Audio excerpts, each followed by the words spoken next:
تو مفسر یہ فرمائیے گا کہ وہ ایک سوال جو 2-3 دن پہلے ہوا تھا، وہ صاحب کنفیوژن تھی ان کو کہ وہ بغیر احرام کے جدہ پہنچ گئے تھے اور احرام ان کا لگیج میں تھا، تو وہ کہتے ہیں کہ اس حوالے سے میرے لیے کیا حکم ہے؟ دم کا آپ نے فرمایا تھا کہ دم کی کیا صورت ہوگی؟ وہ دیکھیں وہ یقیناً نیت کے بغیر آگے چلے گئے ہوں گے، کیونکہ ہمارے یہاں اکثر یہی ایک ذہن ہوتا ہے کہ پہلے احرام کی چادریں پہنتے ہیں پھر نیت اور کرتے پھر نیت کرتے ہیں، تو اگر وہ بغیر نیت کے کراس کر گئے ہیں تو پھر تو اس پر تو دم لازم ہے، اور نیت کر لی اگر نیت کر لی ہے تو پھر دم نہیں ہوگا، پھر صدقہ ہوگا، کیونکہ پھر سمجھ لیں پہنے ہوئے کپڑے یعنی سلے ہوئے کپڑوں کے اوپر نیت کر لی ہے، صرف اس کا وبال ہوگا، لیکن وہ جو میقات ہے وہ حالت احرام میں کراس کرنا کہلائے گا، کیونکہ احرام اصل میں ایک حالت کا نام ہے کہ جب آپ نیت کرتے ہیں عمرے کی اور تلبیہ پڑھ لیتے ہیں تو وہ حالت آپ کے اوپر طاری ہو جاتی ہے، تو مردوں کے لیے اس حالت کے ساتھ ساتھ 2 بغیر سلی چادروں کا پہننا بھی لازم قرار دیا گیا، ٹھیک ہے نا؟ تو یہ اس وجہ سے ہم یہ کہتے ہیں کہ یہ احرام پہن لیا، حالانکہ وہ حالت کا نام ہے، تو اگر کسی نے سلے ہوئے کپڑوں میں نیت کر لی تو وہ حالت احرام تو طاری ہو جائے گی، چادروں والا معاملہ نہیں رہا۔ تو صدقے کی کیا ڈیفینیشن ہوگی؟ صدقہ تو وہی پہ صدقہ فطر ہوتا ہے، صدقہ فطر، جی ہاں، اگر پورے 24 گھنٹے ہوتا وہ الگ بات ہے، تو تھوڑا بہت ہوتا صدقہ فطر ہوتا، ٹھیک ہے، تو وہ ایسا کریں، اور اگر نیت کے بغیر چلے گا تو پھر تو دم ہی دینا پڑے گا، حدود حرم میں بکرا یا دمبا ذبح کرنا ہوگا۔ ہمارے ساتھ کالرز ہیں، السلام علیکم۔ السلام علیکم سر۔ وعلیکم السلام، سوال بتائیے میرے بھائی۔ سر یہ پوچھنا تھا، ہماری نانی نے جو ہے نا وہ 2 لاکھ روپے حصہ دے دیا ہے، بنتا 7 لاکھ ہے ہمارے حساب سے، اب وہ کہتی ہیں کہ لینا تو لو ورنہ یہ بھی نہیں ہے۔ اچھا، 4 ماموں ہیں اور 2 خالہ ہیں۔ ٹھیک ہے جناب، شامل کرتے ہیں۔ ایک اور کالر ہے، السلام علیکم۔ وعلیکم السلام ورحمۃ اللہ وبرکاتہ۔ جی فرمائیے، سوال بتائیے۔ جی وہ میں کل آپ کو کوشچن کیا تھا وہ روزوں والا، تو وہ مجھے یہ یاد نہیں ہے کہ میں نے دل میں کہی تھی یا میں نے اپنے مطلب میرے کانوں نے سنا تھا، مجھے اب یاد نہیں، ظاہر ہے 7 منتھ پہلے کی بات ہے، تو اب اس کا کوئی کفارہ ہے کہ میں نے روزے ہی رکھنے ہیں؟ پہلا کوشچن۔ جی جی۔ اور دوسرا یہ کہ میری تھوڑا بیک میں پرابلم ہے، تو میں کرسی پہ بیٹھ کے سجدہ کرتی ہوں، اس کا قیام کرنا ضروری ہے یا بیٹھ کے ہی نماز پڑھ سکتے ہیں؟ ٹھیک ہے جناب، اور انشاءاللہ ہم آپ کے سوالات کو، مزید سوالات کو بھی شامل کریں گے۔ مفتی صاحب کیا فرماتے ہیں؟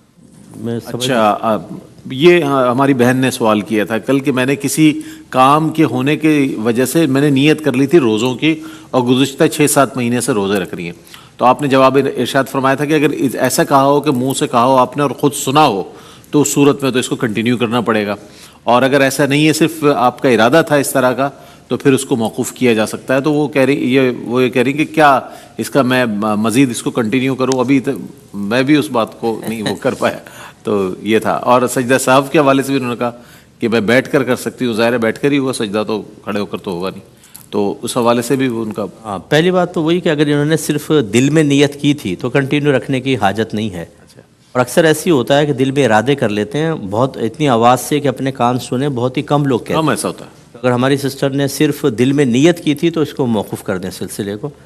اور سجدہ صاحب بیٹھ کے کہہ رہی ہے، جی جی، اگر آخر میں سجدہ صاحب ہے تو لازم وہ بیٹھ کے ہوتا ہے، وہ کھڑا نہیں ہونا ہوتا، اس میں اتحیات پڑھتے ہیں، سیدھے طرف سلام پھیریں گے، 2 سجدے کریں گے، پھر بیٹھ کے دوبارہ اتحیات ہوگی، درود پاک، دعا، اور پھر سلام پھیر دیں۔ اچھا، میں کالر کو شامل کروں گا اور یہ بھی گزارش کروں گا ذرا آواز مناسب طور پر مفتی صاحب تک پہنچ جائے تاکہ سوال بھی پہنچ جائے۔ السلام علیکم۔ اب آئیے، السلام علیکم، آواز آ رہی ہے میری؟ کال کس کے؟ جی مجھے تو آ رہی ہے آپ کی آواز، میں چاہتا ہوں کہ مفتی صاحب کے بھی ظاہر ٹاک بیک پر آواز آ جائے تو مفتی صاحب بھی سن لیں۔ جی السلام علیکم، جی بتائیے گا سوال۔ وعلیکم السلام، حماد بات کر رہا ہوں کراچی سے۔ میرے 2 سوال ہیں، ایک مجھے یہ پوچھنا ہے پہلا کہ روزے کی نیت کے حوالے سے میں نے سنا اگر کسی کی طبیعت خراب ہو وہ صبح سحری کر لے لیکن اس کا ڈیسائیڈ یہ کرے کہ میں 12 بجے کے بعد اس کی نیت کروں گا، اس کا شرعی حیثیت کیا ہے؟ اور دوسرا سوال مجھے یہ پوچھنا ہے کہ اگر کوئی جماعت کھڑی ہو رہی ہو، میں نماز پڑھنے گیا ہوں مسجد میں اور مجھے سنتیں ادا کرنی ہو، جیسے مقدہ سنتیں ہوتی ہیں 2 فجر کی نماز میں، تو کیا مجھے جماعت پہ ساتھ شامل ہو جانا چاہیے یا پھر میں پہلے سنت ادا کروں؟ ٹھیک ہے جناب، بہت شکریہ آپ کا۔ سب سوالات اگر آپ تک نہیں پہنچے تو میں آپ کو جی، ایک تو کسی نے کہا کہ میں 12 بجے کے بعد نیت کر لوں گا، ایسا نہیں ہوتا، رات میں ہی نیت کرنی ہوتی ہے۔ یہ اس شخص کے لیے ہے کہ جو رات میں سوتا رہ گیا اور فجر کے بعد اس کی آنکھ کھلی تو زوال سے پہلے وہ نیت کر سکتا ہے، تو یہ ایک مطلب سمجھ لیں ایک اضافی صورت ہے، نہ یہ کہ اس کو عادت بنا لیا جائے کہ سو جائیں، 7-8 بجے اٹھ کے نیت کریں گے، تو یہ اس صورت میں ہے کہ جب رات میں آنکھ نہ کھلے اور دیر سے آنکھ کھلے. طبیعت کی خرابی کا سبب انہوں نے بتایا تھا کہ طبیعت اگر خراب ہو اور اس طرح کی جی کوئی بھی ایسا سبب ہو، لیکن یہ نہیں ہوگا کہ یہ سوچیں کہ میں رات میں طبیعت خراب ہے، اگر میری آنکھ طبیعت ٹھیک ہوئی 10-11 بجے تو نیت کر لوں گا، ورنہ نہیں، پھر نہیں ہوگا. اسے رات میں ہی نیت کر کے سونا ہوگا. طبیعت خراب ہو تو توڑ دے روزہ، اس میں کفارہ وغیرہ نہیں ہوتا، کچھ بھی نہیں، صرف قضا ہی کرنی ہوتی ہے. لیکن اس طرح تذبذب والی یا متردد جو نیت ہوتی ہے اس کا اعتبار نہیں ہوگا. ٹھیک ہے نا، کہ اگر ایسا ہوا تو یوں کر لوں گا، ایسا ہوا تو یوں، تو یہ نیت مانی ہی نہیں جائے گی. پختہ نیت کریں. اور فجر کے اندر اگر سنت ادا نہیں کی تھی، جماعت کھڑی ہے، تو غور کرنا واجب ہے کہ کیا میں سنت علیحدہ ادا کر کے جماعت کو پا سکتا ہوں؟ اگر سلام سے پہلے پہلے شرکت کا یقین ہو تو پھر سنت علیحدہ پڑھ کے شامل ہوں گے، اور اگر یقین ہے کہ جماعت ہی نکل جائے گی پھر سنت چھوڑ کر ڈائریکٹ جماعت میں شامل ہوں. اور یہ شدت سختی اس لیے ہے کہ نبی کریم صلی اللہ علیہ وسلم نے فجر کی سنت کی بہت زیادہ تاکید فرمائی ہے، تو بعض نے تو اس کو قریب بواجب رکھا ہے، اس لیے بہرحال پہلے سنت ادا کریں گے پھر شامل. اچھا ضمن ایک سوال مفتی صاحب، اس میں بہت اچھا سوال کیا انہوں نے. اب اس میں یہ ہوتا ہے مفتی صاحب جیسے جماعت کھڑی ہوئی ہے لیکن تعدیل ارکان کا مسئلہ پڑ جاتا ہے، اللہ اکبر، یہ رکوع اور یہ سجدے، اس نے 2 رکعت کسی طرح پوری کرنی ہوتی ہے تاکہ جماعت مل جائے، تو ایسی سنتوں کا ادا کیا جانا اس صورت میں اس کے حوالے سے کچھ؟ نہیں، ایسا نہیں ہونا چاہیے. تعدیل ارکان کا مطلب ہوتا ہے تمام ارکان کو اطمینان سے ادا کرنا. خصوصاً رکوع کے بعد سمع اللہ لمن حمدہ کہ جب ہم کہتے ہیں تو ربنا ولک الحمد کھڑے ہو کر کہیں. ایسی 2 سجدوں کے اندر کم از کم ایک بار سبحان اللہ کی مقدار بیچ میں، جس کو جلسہ کہتے ہیں بیٹھنا، یہ واجب ہوتا ہے. یہ نہیں کہ بس یوں تیز تیز کر لیا تو پھر تو تعدیل ارکان ترک ہو جائیں گے. ایسی پھر سنت کا کیا فائدہ؟ یعنی جو سجدہ صاحب بھی لازم ہوتا ہے اس کے اندر، اور اگر غلطی سے ہو گئی ہے تو سجدہ صاحب جان بوجھ کے کیا ہے تو پھر واجب العیادہ. اس لیے بہتر ہے کہ اطمینان سے ادا کر کے شامل ہوں. ٹھیک. کالر السلام علیکم. وعلیکم السلام. جی فرمائیے، سوال بتائیے گا. میں نے کل پوچھا تھا کہ وتر جو ہیں وہ عشاء کے بعد، تراویح کے بعد یا تہجد کے بعد پڑھے جائیں گے یا پہلے، تو آپ نے مجھے سوال کا جواب نہیں دیا. ابھی شامل کر لیتے ہیں، بہت شکریہ آپ کا، ضرور شامل کرتے ہیں. ایک اور کالر ہے. السلام علیکم. تو مجھے یہ پوچھنا ہے کہ ہیلو جی آ رہی ہے آواز آپ کی، بتائیے. مجھے یہ پوچھنا ہے کہ اگر آپ کسی سے قطع تعلق کرتے ہیں تو اس کے بارے میں کیا وعید ہے جبکہ وہ انسان بار بار آپ کے لیے ایک تکلیف کا باعث بن رہا ہے؟ مطلب آپ کا اس سے بہت قریبی رشتہ بھی ہے، لیکن اگر آپ جیسے ہی اس کی طرف ایک قدم بڑھاتے ہیں محبت کا، اخلاق کا، تو وہ آپ کے لیے تکلیف کا باعث بنتا ہے. تو پھر اس میں کیا حکم ہے کہ اس بندے سے قطع تعلق کیا جائے یا پھر اس کے ساتھ کس طرح کا معاملہ کیا جائے؟ اور ہمارے دین میں کوئی اور سوال ہے آپ کا میری بہن؟ آپ کا کوئی اور سوال ہے تو وہ بھی کر لیں تاکہ پھر ہم جواب کیا نہیں بجے. بہت شکریہ آپ کا، بہت شکریہ. جی وطر جو ہے وہ تراویح کے بعد بھی ادا کر سکتے ہیں، اور اگر یقین ہے جیسے رمضان کے اندر کے تہجد میں اٹھیں گے سحری کے لیے تو پھر تہجد کے بعد یا تہجد سے پہلے وہ اس وقت بھی ادا کیا جا سکتا ہے. دیکھیں قطع تعلق کا مطلب یہ ہوتا ہے کہ ناراضگی کے ساتھ کسی سے تعلق توڑنا. یہ ذہن میں رکھیں، ناراضگی کے ساتھ تعلق توڑنا، صرف ملنا چھوڑنا قطع تعلق ہی نہیں ہے. کیونکہ بعض لوگ باہر چلے جاتے ہیں، 40 سال سے باہر ہیں، ملاقاتیں نہیں ہو رہی، اس کو قطع تعلق کوئی کہیں گے. تو اب ایسا کوئی شخص جس سے آپ ملتے ہیں اور وہ آپ کو لیے باعث تکلیف بنتا ہے، اب اس سے ملنا چھوڑ دیں ناراض ہوئے بغیر، اور اس کے شر سے اپنے آپ کو محفوظ رکھیں، اپنی تکلیف سے اس کو محفوظ رکھیں. یہ قطع تعلق نہیں ہوتا، اس میں کوئی گناہگار بھی نہیں ہوگا. ورنہ اس پہ وعید سخت ہے کہ نبی کریم صلی اللہ علیہ وسلم نے فرمایا کہ کسی مسلمان کے لیے جائز نہیں کہ اپنے مسلمان بھائی سے 3 دن سے زیادہ ناراض رہے. اس کا مطلب جب جائز نہیں ہے تو گناہ ہے، اس لیے اس سے اجتناب کرنا چاہیے، لیکن ایسے باعث تکلیف لوگوں سے دور رہیں، یہ بہتر ہوتا ہے. ٹھیک ہے. کالر ہیں ہمارے ساتھ. السلام علیکم. وعلیکم السلام. جی جناب سوال بتائیے گا. سر مفتی صاحب سے یہ پتہ کرنا تھا کہ جب ہم حج کرنے جاتے ہیں تو وہ قربانی کے پیسے بینک میں جمع کرواتے ہیں، تو وہ کہتے ہیں کہ آپ کی قربانی 10 بجے سے پہلے کر دی جائے گی. تو پھر میں نے 10:15 بجے حلق کروا لیا تھا، تو بس ذہن میں شک ہے کہ آیا وہ قربانی میری ہوئی تھی یا نہیں تھی ہوئی، تو اس سلسلے میں بتا دیں تھوڑا. شامل کرتے ہیں آپ کے سوال کو. ایک اور کالر ہیں. السلام علیکم. وعلیکم السلام. جناب سوال بتائیے. ٹیلی ویژن سیٹ کا والیوم بالکل بند کر دیں، بہت اچھی آواز آئے گی. جی بالکل بند کر دیا. بڑی عنایت. سوال بتائیے. السلام علیکم. وعلیکم السلام. اچھا 2 سوالات ہیں. پھر ایک مختصر یہ کہ روزے کے دوران کل ایسا ہی ہوا میرے ساتھ کہ تھوڑی ابکائی آئی بلغم کی وجہ سے، اور کچھ الٹی سی جو تھی وہ نکلی. تو اب وہ اندازہ میں یہ نہیں کر پا رہا کہ وہ منہ بھر تھی یا بس وہ جو ایک کیفیت میں تھا، میں تو محسوس نہیں ہو سکا. تو وہ واضح کر دیں کہ کب الٹی اگر آ جائے تو کتنی ہوگی تو وہ روزہ شہید ہو جائے. دوسرا سوال بتائیے. دوسرا سوال بتا دیں. یہ ہے کہ اگر پیسے جمع ہو جائیں اور ہم کرائے کے مکان میں رہتے ہوں تو پھر پہلے حج کرنا واجب ہے یا مکان بنا لیں اپنی سہولت کے لیے؟ کیونکہ میں شرعی معذور ہوں، نابینا ہوں. تو اس میں جو ہے وہ زوجہ کے یہ پیسے ہیں وہ کماتی ہیں، تو اس حساب سے وہ کیا لازم ہوگا؟ بالکل ضرور شامل کرتے ہیں آپ کے سوالات کو. بہت شکریہ. ایک اور ہمارے ساتھ کالر ویٹ کر رہے ہیں. السلام علیکم. وعلیکم السلام. جی فرمائیے. یہ تیمم جب کسی ذات کی وجہ سے کر کے ہم نماز پڑھتے ہیں تو کیا اس کے بعد قرآن پاک کو پکڑ کے ہم تلاوت کر سکتے ہیں؟ اچھا ٹھیک ہے، بہت شکریہ. جی صاحب کیا کہہ رہے ہیں؟ جی دیکھیں، اب تو یہ لازم کر دیا ہے کہ بینک کے تھرو ہی قربانی ہوگی. تو جو گورنمنٹ نے ٹائم دیا ہے آپ کو، بس اس کے مطابق آپ عمل کر سکتے ہیں. دل سے شک و شبہ دور کر دیں. فرض کر لیں کہ اس ٹائم پہ نہیں بھی ہوئی، تب بھی آپ کے اوپر کوئی کفارہ، کوئی دم وغیرہ لازم نہیں ہوتا. دوسری بات یہ ہے کہ وومیٹنگ سے روزہ نہیں جاتا، جو اچانک خود بخود ابکائی آتی ہے، منہ بھرائے چاہے غیر منہ بھرائے. 3 شرائط جمع ہوتی ہیں تب ہوتی ہیں کہ روزہ یاد ہو، جان بوجھ کر آپ نے وومیٹنگ کے لیے کوئی عمل کیا ہو، اور تیسرا منہ بھرو. جبکہ یہ تو ابکائی ویسی چکنائی وغیرہ کھا لیتے ہیں، زیادہ ہم کھانسی کی وجہ سے انہوں نے کہا کہ اس طرح سے، یا کھانسی کی وجہ سے، اس سے روزہ نہیں جاتا، پورا کرنا ہوگا.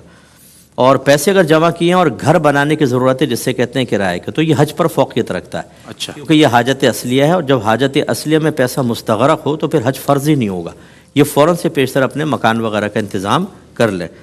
اور قرآن پاک نماز پڑھتے ہوئے ایک تو قرآن پاک کو ہاتھ میں لینا، یہ عمل کثیر. دوسرا دیکھ کے پڑھنا فقہ حنفی میں نماز کو فاسد کر دیتا ہے، کیونکہ دیکھ کے پڑھنے میں تعلیم و تعلم کا مفہوم ہے. تعلیم مانے سکھانا، تعلم مانے سیکھنا، اور یہ دونوں عمل کثیر ہیں. عمل کثیر اسے کہتے ہیں کہ جس کو دور سے کوئی دیکھے تو یقین حاصل ہو جائے کہ یہ شخص نماز میں نہیں ہے، اس سے نماز ٹوٹ جاتی ہے. تو دیکھ کر قرآن پڑھنا تعلیم و تعلم اور وہ عمل کثیر، اس سے نماز فاسد ہو جائے گی، ایسا نہ کریں. اچھا مفتی صاحب، ایک سوال میں آپ سے کر لیتا ہوں جو رہ گیا جس کا جواب، اور 2 کالرز کو مزید شامل کریں گے. ایک ہماری محترمہ بہن نے کہا تھا کہ تیمم کی حالت میں کیا ہم جیسے باوجود ظاہر وہ بیمار ہے جو بھی ہے، تیمم کے بعد کیا قرآن کریم کی تلاوت بھی کی جا سکتی ہے؟ یہ بھی شامل کر لیجیے گا. میں کالرز کو لے لیتا ہوں. السلام علیکم. جی وعلیکم السلام. جی سوال بتائیے.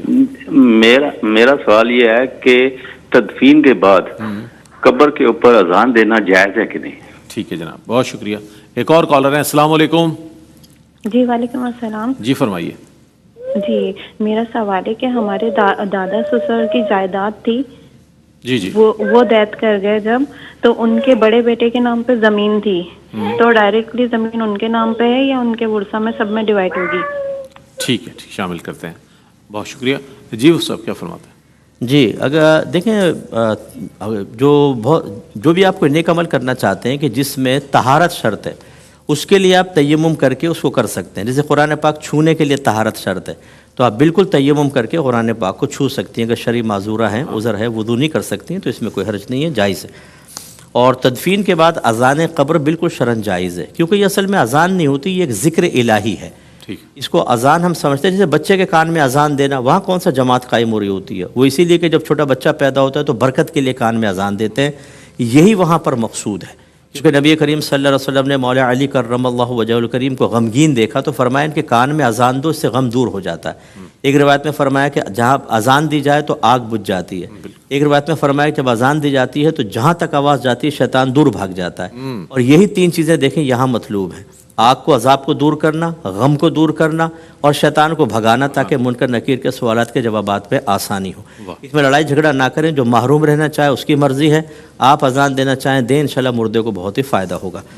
اور تیسرا یہ کہ بڑے بیٹے کے نام اگر دادا جان نے جائیداد کی تھی تو کیا اس کو مالک بنا دیا تھا، مکمل تصرف کا اختیار دیا تھا؟ وہ چاہے بیچے، چاہے ہبہ کرے، چاہے اس کو فنا کر دے، تو پھر تو وہ بیٹے کی ہو گئی، اب یہ مال وراثت نہیں ہے. اور بعض اوقات ایسا ہوتا ہے کچھ قانونی پیچیدگیوں کی وجہ سے کسی کے نام کر دیا جاتا ہے، وہ پھر اگر اور اس میں تصرف کا اختیار نہیں ہوتا تو وہ پھر دادا کی ملکیت ہوگی اور باقی تمام ورثاء کا اس میں حصہ بنے گا. اچھا مصعب، ابتدا میں ایک ہمارے بھائی نے سوال کیا تھا کہ حصہ بنتا ہے 7 لاکھ روپے اور نانی نے 2 لاکھ روپے دیے، اور انہوں نے کہا کہ لینا ہے تو لو، نہیں تو نہیں لو. تو تو یہ فرمائیے گا اس کے حوالے سے. نہیں بالکل جتنا حصہ بنتا ہے اتنا دینا واجب ہے، اور کوئی بھی وارث تقسیم سے قبل اپنا حصہ معاف بھی نہیں کر سکتا. اس لیے جتنا بن رہا ہے دادی جان کو چاہیے وہ فکر آخرت کریں اور فکر مال نہ کریں، اور جو وارث کا حق ہے اس کو فوراً سے پیشتر ادا کریں. ٹھیک ہے، 2 کالرز اور ہیں جنہیں شامل کرتے ہیں. السلام علیکم.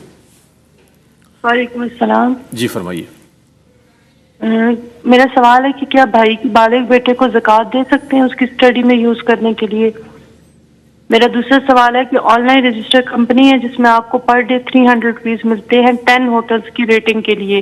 وہ ہوٹل کسی بھی کنٹری میں کوئی بھی ہوٹل ہوتا ہے، تو کیا اس طرح سے جائز ہے؟ اور میرا تیسرا سوال ہے کہ میری بہن کے پاس 5 تولے گولڈ ہے اور کچھ پیسے ہیں جو میرے بھائی اس کو بیچتے ہیں، وہ اس نے الگ رکھے ہوئے ہیں 15-20 ہزار ہیں جو اپنے کچھ ضرورت کی چیزیں لینے کے لیے استعمال کرتی ہے، تو کیا ان پیسوں کو ملا کے زکوٰۃ بن جائے گی؟ شامل کرتے ہیں. ایک اور کالر ہے ہمارے ساتھ. السلام علیکم.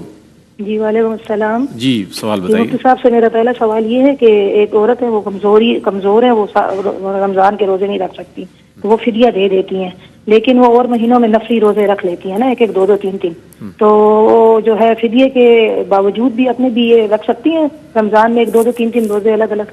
ٹھیک ہے، شامل کرتے ہیں آپ کے. اور سوالات آپ کہہ رہی تھی اور بھی ہے وہ بھی کر لیں. بہت شکریہ آپ کا. جی وہ سر. دیکھیں گولڈ جو ہے اگر جیسے انہوں نے کہا 20-25 ہزار اضافی بھی ہیں لیکن وہ ضروریات زندگی کے لیے رکھے ہوئے ہیں تو وہ مائنس کر دیے جاتے ہیں. اب اگر گولڈ 7.5 تولہ سے کم ہے تو اس پر زکوٰۃ نہیں بنے گی. اور ایک خاتون روزے نہیں رکھ رہی لیکن نفلی روزے رکھ سکتی ہیں. تو یاد رکھیں کہ اگر وقتی طور پہ رمضان میں طبیعت بہت ہی خراب ہے تو وہ روزہ چھوڑ دیں، لیکن بعد میں ان کو قضا ہی کرنی ہوگی. جب تک ادا کر سکتی ہوں فدیہ اس کا قائم مقام نہیں ہوتا. تو اس لیے چاہے وہ ایک ساتھ نہ رکھیں، 2-2 کر کے رکھ لیں، جیسے نفلی بھی رکھی رہی ہیں، 2 قضا کے رکھیں، پھر اگلے 1 ہفتے بعد 2، پھر ہفتے یا 1-1 مہینے میں 2-2 3-3 کر کے اگلے سال تک پورا کر لیں تو بہتر ہے. لیکن یہ فدیہ یہاں پہ پورا قابل قبول نہیں ہوگا. بہن کے 2 سوال تھے اوپر کے، وہ میں معذرت چاہتا ہوں وہ مجھے سمجھ میں نہیں آ سکے. جی